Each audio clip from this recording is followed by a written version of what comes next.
সুমি খুব চটপটে স্বভাবের একজন সাংগঠনিক এবং বুদ্ধিমতী মেয়ে। সব কিছুতেই সে দৌড়াদৌড়ি করে। কোনো সংগঠন, কোনো প্রোগ্রাম, কোনো বিতর্ক, পাবলিক স্পিকিং, ভলান্টিয়ার কাজ, এইসব ক্ষেত্রে সবার আগে এক নম্বর সিরিয়ালে দেখা যাবে সুমিকে।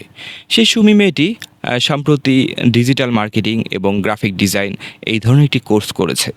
কোর্স করার পরে তার আঁকাআঁকি করতে, কম্পিউটারে ডিজাইন করতে খুব ভালো লাগে। বিভিন্ন ধরনের অনলাইনে যেগুলো ডিজাইন আছে সেগুলো দেখে দেখে সে প্র্যাকটিস করছে।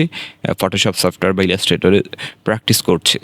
করার পরে সে নেটে ঘাটাঘাটি করতে করতে হঠাৎ একটি পুতুলের ছবি তার সামনে চলে আসে। পুতুলটি দেখে তার অনেক ভালো লাগে। সে ভাবলো আমি পুতুলের ছবিটি ড্রয়িং করি বা করার ট্রাই করি। সে করতে করতে মোটামুটি সুন্দর একটি ডিজাইন করলো।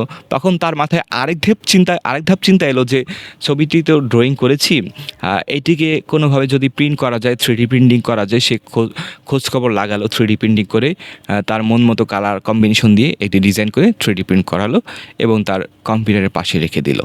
ঘটনাটা এতটুকুই কিন্তু না। এখন আসল ঘটনা শুরু হলো।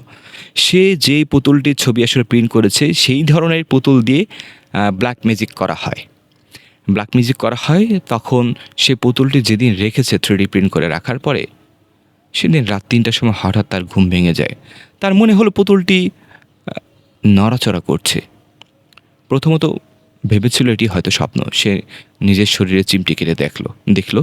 দেখার পরে প্রথমে কিছুই মনে করেনি, আবার ঘুমিয়ে পড়ার পরে আবার আধা ঘন্টা পরে ড্যান্সের পাশাপাশি মনে হলো মিউজিক বাজছে একটি। ঘুম থেকে উঠে হঠাৎ তাকিয়ে দেখলো ওই পুতুলটি নাচছে, আর তার স্পিকার থেকে একটি ভৌতিক মিউজিক বের হয়ে আসছে।